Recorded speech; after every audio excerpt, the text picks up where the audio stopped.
Good morning, everybody, or good afternoon. How we doing? So we got a very exciting artist with us here in the station today. We got Jacob Huckworth, who is a very accomplished songwriter already and now an up-and-coming country artist himself as well. Jacob, please welcome to the stage. Get up here. And we have his pal Luke as well. Let's give a shout out to Luke on the guitar helping out. How's it going, everybody? Good. Well, welcome to Pittsburgh. You said this is your first time in our great city. First time. Yeah, it's beautiful. Well, once we release you from the station here today, you can kind of explore a little bit and get a feel for everything, but it's a great town. Yeah, we're going to go check some stuff out. I think have some dinner later on, so that'll be good. So before we dive into your music, I want to ask you about some of the songs you've written that, some of our audience here and people watching on the stream right now might recognize. Hits like Rockin' a Hard Place for Bailey Zimmerman, This Heart for Corey Kent, and you've also cut songs for Morgan Wallen and more as well. What does it mean to you to have artists like that recording, cutting songs like that, and having success with them that you wrote? I mean, it's kind of everything. I think once you get involved into the songwriting world in Nashville, I mean, that's the peak of what you're trying to do. So when you have these massive artists start recording songs that you've written, I mean, it's the best feeling I think that you could probably get out of the whole situation. It's pretty amazing. What is the process like for you as you are a rising country artist yourself of deciding if you want to hold on to something and cut it yourself, or, maybe I put this out there into the marketplace and maybe Jelly Roll or Tucker Wetmore or someone picks it up? Well, starting off, you're really just trying to write the best song and hoping that it winds up in someone's hands. And as time goes on and you have some success and people start recording your music, then you start working with the artist directly, which makes it very easy. And now, if I'm writing, I'm majority of the time with the artist that I'm writing for, or it's a day that we're just trying to write, the best song that we can write. And I get the option to kind of, if I want to write for myself, then I'm close enough with everyone now that I'm writing with, I can kind of be like, hey, I think I kind of want to pin one today for me if we can try. I've got some ideas or so on and so forth. But it's gotten a little easier now with everything, actually working. So it's been nice. That's very cool to get that inside perspective of how the sausage is made, I guess. Yeah, 100%. Well, we're excited to have you in here performing for us today. What's the first song you're going to sing here? The first song we're going to do is a song called Tennessee River. It is unreleased, so I figured we could do one of those. And it was a song that I wrote last year with Joy Beth Taylor, who is just blowing up so big as a songwriter right now, and she's doing amazing things. And my buddy Gabe Faust, who's also doing the same thing. Awesome. Can't wait to hear it. Yeah, of course. The last place that I should be tonight is back on this bank out here waiting the line. 'Cause I know how I get and I know how it ends when I get to missing you. We used to sneak off, sit out on this dock, wait for the sun and that barber to drop. Little something to sell, now it's all mine to split, since you broke this heart into two. Yeah, but baby, I ain't that strong. This current's pulling me under. I'm halfway hanging on, washing this whiskey down with another. Trying not to drown is all I can do now, but it's hard to forget when all I do is remember. This bottle's a boat, I'm barely afloat on this Tennessee River. Been hitting it hard, I'm about out of stars. I should go home but can't make it to the car. It sounds like I'm stuck, so I keep getting drunk on this Tennessee River. Yeah, but baby, I ain't that strong. This current's pulling me under. I'm halfway hanging on, washing this whiskey down with another. Trying not to drown is all I can do now, but it's hard to forget when all I do is remember. This bottle's a boat, I'm barely afloat on this Tennessee River. Oh, trying not to drown is all I can do now, but it's hard to forget when all I do is remember. This bottle's a boat, I'm barely afloat on this Tennessee River. There's Tennessee River for y'all. Thank you. That's awesome. Thank you so much. Thank you. So, in reading up on you and your story and your background, I read that 3 of your biggest musical influences were Rascal Flatts, who we just had here in Pittsburgh a couple of weeks ago, yeah. Jason Aldean, Of course. and Justin Bieber. Yeah. How have the 3 of those shaped or affected your sound and songwriting over the years and combined into what we're hearing today? I think, starting off, country radio has always been a big part of my life, and it was always on.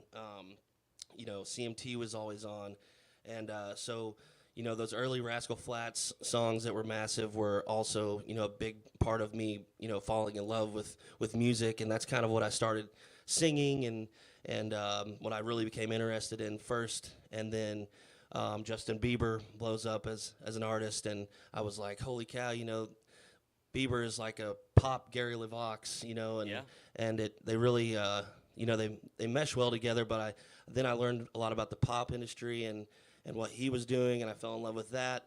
And then as I got older, Aldean, explodes with like Night Train and Big Green Tractor. He was the first concert that I ever went to, and then I fell in love with that. When I started driving, that's what I was listening to, and so they all just kind of led up into now just a melting pot of of music. Very cool. Yeah. When you are getting ready to sit down and write songs, is there anything you do to get into a particular headspace to be or feel creative? Maybe you listen to some inspirations on the way, or maybe you got to stop and pick up your favorite soda or something. I don't know. What do you do?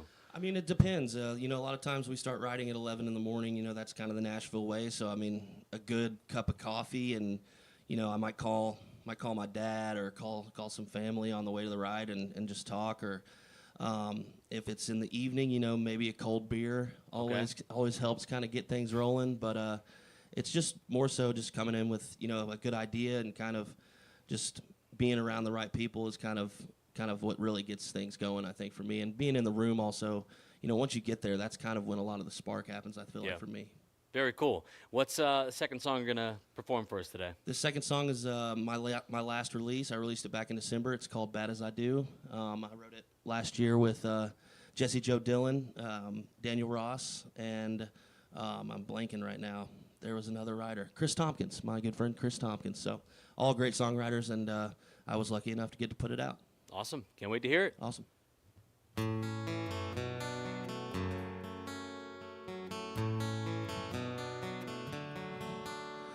Slept straight through this morning, fell out of bed half drunk. Number 7's the first thing to hit the bottom of my coffee cup. And I've been on one lately, I can't quit thinking about you. But baby, can you blame me? No one wants you bad as I do, as bad as I do. Damn it, I wanna feel how it feels, have my hands on you. And I wanna hold you until the sky burns out of blue. As bad as I'm hurting, as bad as it's worth it, the bittersweet bloodshot truth. It's no one if not you, nobody wants you as bad as I do, as bad as I do.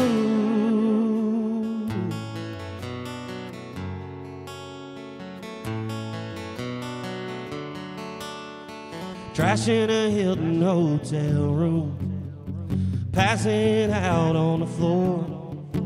I'm climbing the walls, down in every alcohol, but I just keep wanting you more and more. Tell me, I wanna feel how it feels, have my hands on you, and I wanna hold you until the sky burns out of blue. As bad as I'm hurting, as bad as it's worth it, the bittersweet bloodshot truth. It's no one if not you, nobody wants you as bad as I do, as bad as I do. It's the middle of the night. Is your bed as cold as mine? Yeah, I wanna feel how it feels, have my hands on you, and I wanna hold you until sky burns out of blue. As bad as I'm hurting, as bad as it's worth it, the bittersweet bloodshot truth. It's no one if not you, nobody wants you as bad as I do, as bad as I do.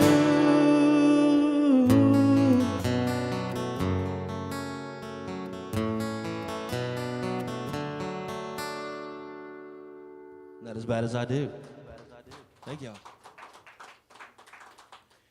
So I love hearing stories from artists about, you know, the moment when they had that realization. They're like, oh, I could really do this. I could pursue this as a career.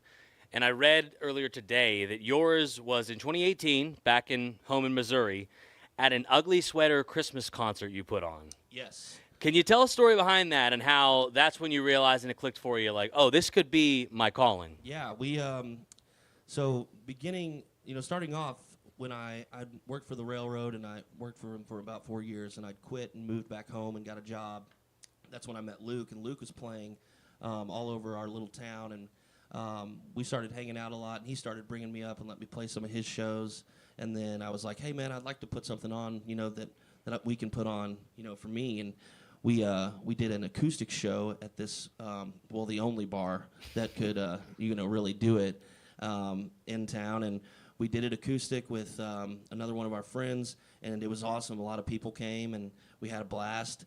And I was like, man, we should do another one full band and get a drummer and get a bass player. And that's when we booked another show at this bar, and it was right before Christmas, and so we did an ugly Christmas sweater show, and we sold like 400 tickets, almost 400. And I remember being like, we made more money doing that show and had more fun than we had in years and doing what we were doing for a living at the time. And I was like, dude, we can like go do this. And that's when Luke's younger brother started booking us shows all over southern Missouri, and we did that for about 7 or 8 months, and then we moved to Nashville. That was kind of the start. Very cool. Ever think about returning to the Christmas album maybe and man, capitalizing on that? It's definitely it would definitely be a lot of fun. So Okay. I think in the future, if we can do something, that'd be fun. And last one for you. You're going on tour this year with Tucker Wetmore. Yes. And he is just like a massive star rising in country music right now. But you did some shows with him last year too. Yep. What's it like hanging out with him? He seems like a lot of fun. Man, we got to know each other, several years ago, and we've been really close friends for the whole time, a long time now, and to get to see him do everything that he's doing, but also, turn around and to be like, man, I know how good you are. I love being around you. I want to have you on tour. It's so awesome, and we get along great, man. We're both goofy, and we have a lot of fun. So it just works really well. He lets us ride his bus, which is the sickest part, Yeah. So it's just great. It's a great situation, and Tucker Wetmore's the man. I owe him a lot of love for everything he's doing for me. Awesome. And what's your final song you're going to play for us here today? This final song will be this will be my first single. It's a song called "What Took You So Long." We wrote it last year also, and I wrote it with Steph Jones, Jackson Free, and Daniel Ross. And we just got it. We just got the cut back. It's ready to go, so we're lining it up to get it released. Sounds good. Let's do it. Awesome.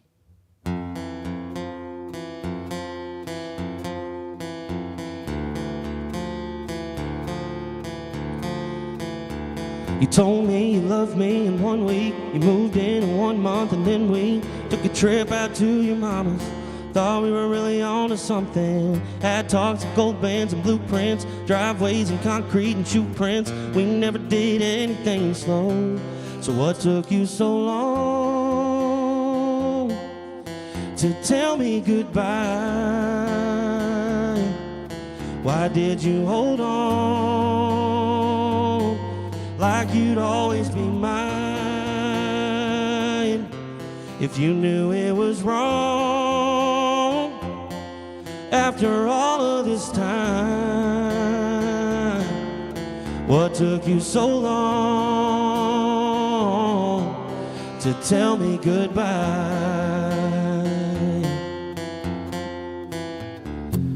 There's a real short line from the back of your mind to the tip of your tongue.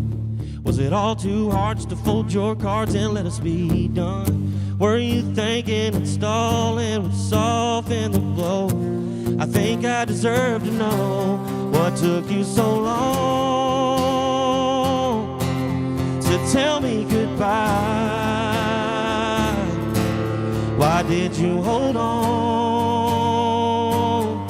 like you'd always be mine? If you knew it was wrong after all of this time, what took you so long to tell me goodbye? And ooh, you always do what you want when you wanted it. Ooh, so why'd you wait so long just to call it quits? Ooh, it's just so unlike you to drag this on. So what took you so long to tell me goodbye? Why did you hold on like you'd always be mine? If you knew it was wrong after all of this time, what took you so long to tell me goodbye?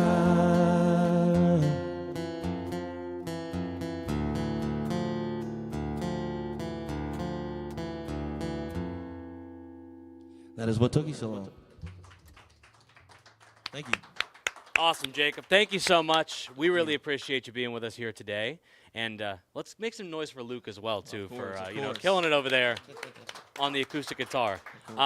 Best of luck. We appreciate the time, and enjoy our city for the short time that you're here. 100%. Thank you guys so much for having me. Awesome. Thank you. Thank you.